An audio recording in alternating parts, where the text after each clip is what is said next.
Estamos con un excelente artista, Samario. Él es Hanner Villamizar, un artista que algunos conocen, pero para los que están viendo su cara por primera vez, Hanner, cuéntanos un poco de ti. Gracias por permitirme estar acá en tu espacio, eh, hablando de todo un poquito, compartiendo de mi vida como artista. Bueno, la verdad es que el sueño viene de muy chico, muy niño, porque tenía esa ilusión, como escribía poemas, poesías y escritos de vivencias o de cosas que veía. Tenía mucho la ilusión de aprender a tocar la guitarra para que mis canciones, mis composiciones tuvieran esa música y así poder llegar a las personas, a la gente, transmitirle todo ese proceso de creación cuando hago una canción. Me contabas que aprendiste guitarra empíricamente. ¿Cómo es esa anécdota? Sí, viene con ese sueño, como te digo, quería que esas letras tuvieran música y viendo a otras personas tocar guitarra en libros. Me acuerdo que reuní en esa época como unos 40,000 pesos y compré una guitarrita con la cual empecé a sacar las composiciones y a sacar la música, lo cual me resultaba un poco difícil, pero igual ahí iba aprendiendo en el proceso de creación. ¿Qué es lo difícil para ti? Eh, bueno, cómo llevar una melodía y entablar esa métrica de la música a la letra. Y te cuento algo que soy como al revés, no soy como esos compositores que cogen y sacan una música y van adaptando la letra a esa música. No, yo primero hago la letra totalmente y ahí después es que voy a colocar la música encima y es un poco más complicado, es una forma de componer porque es muy difícil colocar la métrica de la música a la métrica de la letra. Cuando hice una entrevista con los artistas plásticos en el Callejón del Correo, uno me decía algo muy curioso. Me dijo algo que me quedó sonando y yo le decía, pero todos hacen arte diferente, todos dibujan diferente. Y él me decía, sí, yo no soy igual a nadie y no me parezco a nadie porque es que a mí nadie me enseñó. Todo lo fui haciendo empíricamente y de pronto es algo a lo que te refieres con que tienes tu forma de hacer la música y lo tuyo es diferente al del otro. Y lo mismo pasa con nosotros los compositores y los cantantes. Tomamos referencias de algunos artistas, pero igual tenemos que ser auténticos, tenemos que tener una personalidad propia, ¿sí? Al momento de cantar, al momento de escribir una canción. ¿Te ha pasado que de pronto tú escuchas una canción vallenata y tú dices, oye, ese es de tal compositor? Porque ya tú sabes cómo compone el compositor. O escuchas así entre dormido que está sonando una canción y entre tu sueño dices, ese está el artista, porque ya tienen una identidad. Entonces, eso mismo nos pasa a nosotros. ¿Cómo empezó ese proceso que pasó de ser lo empírico a volverse profesional?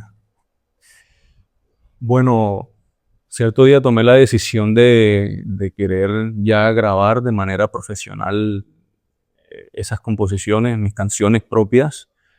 Y dije, bueno, ¿por qué no intentarlo? Sabemos que la industria de la música es un poquito complicada y es difícil llegar cuando uno no cuenta con ese apoyo, sobre todo para los artistas emergentes. Llegar a una disquera, conseguir contactos que te lleguen o te puedan ayudar a avanzar en ese proceso. Entonces, cierto día dije, bueno, vamos a invertir dinero y grabamos profesionalmente, grabamos una canción, hagamos una maqueta, a ver cómo resulta todo eso. En ese proceso que te voy contando, pues uno ya va madurando y realmente uno siente lo que le apasiona y realmente quería eso. Quería ser artista, quería que mis canciones se escucharan, no solamente en alguna presentación o algo, que uno tiene la oportunidad de cantar canciones de otros artistas, pero igual también mostrar el talento de uno, las composiciones de uno. Pero cuando ya yo decido irme a estudiar a Bogotá desde mis 17 años, ya empiezo como a meterme más en ese mundo y a conocer gente, conocer productores, conocer músicos, conocer ingenieros, tanto de sonido, eh, productores ejecutivos, gente de disqueras, y eso te va llenando más de ilusión y hace de que creas un poco más en ti como artista y querer hacer las cosas profesional. ¿Cuál fue su oportunidad de vivirla firmado por un sello, por una editora? Uno no llega a una disquera o a un sello discográfico solo porque sí. Obviamente ellos se fijan en todo ese proceso y como la trayectoria del artista, reconocimientos, o si tú eres familia de tal o familia. Gracias a Dios mi apellido en la música es reconocido. Eh, Soy familiar de los gaiteros de San Jacinto, Jorge Villamizar, cantante de Bacilos. También en el momento cuando uno graba, pues ellos también se fijan en eso. Con quién grabaste, quién te produjo, qué artistas participaron, o qué músicos participaron en tu producción, porque todo eso hace parte de ellos acogerte también como artista, de que ellos no vean que tú no eres un simple parecido, sino que eres un artista como tal. Y ellos también te van llevando, te van presentando gente hasta que tú llegas a esas grandes disqueras o a pequeñas disqueras o a medianas disqueras que puedan apoyarte. Tú nos comentabas que en esto de la industria de la música se mueven muchas cosas. Cuéntanos de pronto alguna incidencia que hayas tenido, alguna experiencia fuera de lo normal. Bueno, sí es muy complicado. Bueno, contar así experiencia como tal no, porque obviamente eso sería echar al agua a la industria, pero es tan complicado, es tan difícil llegar a ser artista en Colombia por la competencia que hay. Colombia es un país muy rico culturalmente, musicalmente y artistas. Te puedes dar cuenta que, no sé, en los Grammys Latinos en una categoría hay 3, 4, 5 artistas colombianos. Entonces la competencia ya no era como antes, competías con artistas de afuera, sino que ya, ahora te toca competir con artistas de aquí. Entonces es tan difícil, y retomo la pregunta que me hacías, de que sí, a uno le proponen muchas cosas, los managers. Por ejemplo, he tenido la oportunidad de trabajar con 2 managers mujeres no, y se ve el tema de prostitución. A veces las disqueras también proponen cosas como eh, llevar cosas ilícitas y así, o sea, y entre otras cosas más. Y no solamente en la música, es un mundo que va rodeado de otros mundos, como la televisión, la actuación, el modelaje. Son mundos que te llevan, y ahí es donde uno pues pone de frente esa educación y esa voluntad para decirle no a todas esas cosas y no acceder a eso, pero en realidad uno puede encontrar de todo ahí y le pueden proponer a uno muchas cosas. ¿Cómo sería una producción musical de Hanner Villamizar?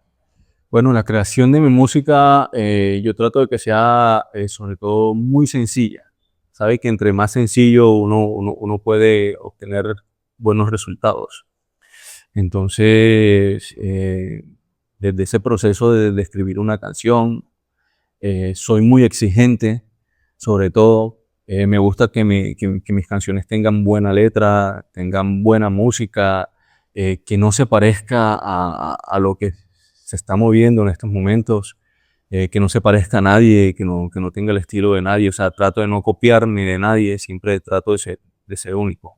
Para ya llevar eso al estudio de grabación y grabarlo de manera analógica, por medio de canales en vivo, con instrumentos reales, con músicos reales, porque tú sabes que la destreza de los músicos es una, y, y lo artificial, ahora con todo ese tema de la inteligencia artificial, ingeniería artificial, puede ser más fácil, pero es mejor hacer las cosas bien, con buenos músicos, buenos productores, personas que realmente te enseñen y puedas grabar.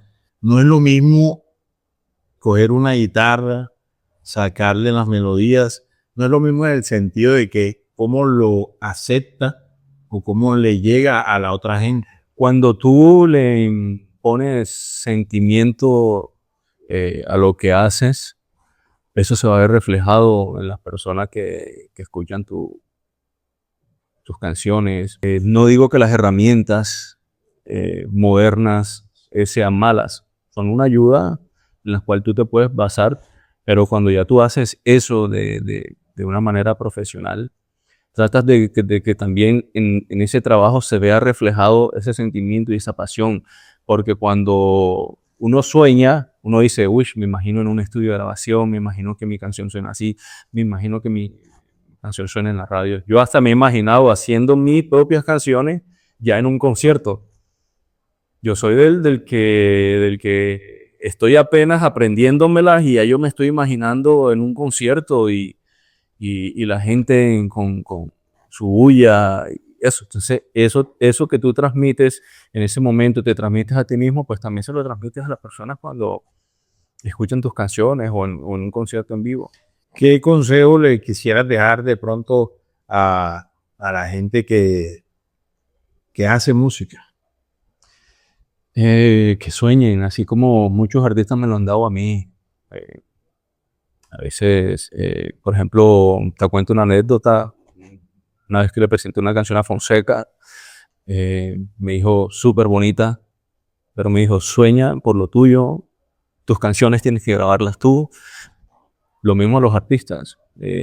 Nunca dejen de soñar, graben sus canciones, no dejen de escribir, perfeccionen su instrumento, porque eso es fundamental para uno como artista. No dejar de ser sencillo, porque eso te va a llevar muy, muy alto. ¿Con qué te quedas? ¿Con la música que se hacía antes o con la música que se está haciendo actualmente? Bueno, la verdad que la música va evolucionando tanto que uno no puede olvidarse con lo que creció. Yo prefiero elegir lo antiguo. Sí. Si me gusta el vallenato, pues trato de hacer un vallenato raizal, un vallenato que de verdad genere impacto. Si me gusta la música balada, porque yo me considero que soy un artista pop, un artista romántico, entonces prefiero que hacer esa música. No dejarme influenciar por el reggaetón. No estoy diciendo que sea malo o por otros ritmos, sino que a veces uno ya se satura de tanto, entonces uno prefiere como volver a eso. ¿Crees que la música va a tener un giro y la gente va a querer algo más análogo? Bueno, te voy a contar algo que me dijeron, no sé cómo lo vayan a tomar, pero al paso que vamos, la inteligencia artificial va a ir como apartándonos de todo eso. Y ahí es donde tenemos que descentralizar todo, ¿sí me entiendes? Descentralizar la música, descentralizar todas esas herramientas. No decir que no la podamos utilizar, pero sí descentralizar. Porque ya hay artistas digitales. Y de hecho, ya eso desde hace mucho tiempo. ¿Te acuerdas de ese grupo Gorilla? Muy anglo, que nadie los conoce, nadie sabe quiénes cantan. Son unos muñequitos que cantan y ya esa parte digital, entonces no han venido como metiendo ya artistas digitales y gente que hace creación de contenido digital y todo eso, que quieren como que la humanidad vaya o pueda ser reemplazada, quiera ser reemplazada por todo eso. Y la invitación es a que no, hay que descentralizar todo eso y seguir haciendo nuestra música de manera análoga, nada digital, nada. Cuéntanos sobre tu proyecto como artista emergente. Bueno, decidí ser artista emergente porque esos pocos apoyos de la industria como tal. A pesar de llevar 16 años, pues todo esto que viene evolucionando, ya las disqueras no creen en los verdaderos artistas, o si creen tienes que tener recorrido de tantos años, o las canciones nuevas no son escuchadas como las canciones que hemos venido a estar escuchando. Entonces, como artista, tengo un proyecto muy interesante entre dos géneros como son la balada pop alternativa y el vallenato fusión, al estilo de nuestros grandes artistas como Vive, Fonseca, Guzzi. Bueno, y te cuento que mi producción se llama En Estado de Silencio. Son 12 canciones más una, como digo yo, porque hay una versión de una canción balada, la hice versión vallenato. Entonces, en estado de silencio quiere decir ese proceso que uno vive de soledad y que me ha servido mucho de inspiración. Ahí es donde me refugio y parte de la producción tiene esa palabra, silencio, silencio.